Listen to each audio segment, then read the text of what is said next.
अथ गायत्री घनपाठः। ॐ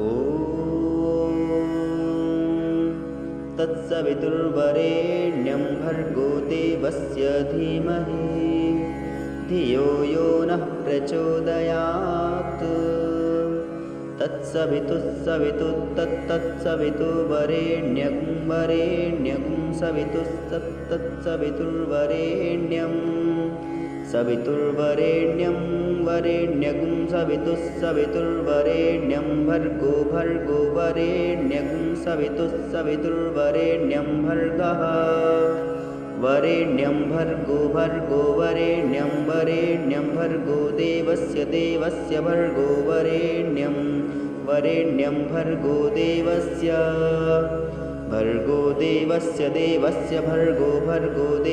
धीमहि देवस्य भर्गो देवस्य धीमहि देवस्य धीमहि इति धीमहि धियो यो धियो यो नो यो धियो यो नः यो नो यो नः प्रचोदयात् नो यो नः प्रचोदयात्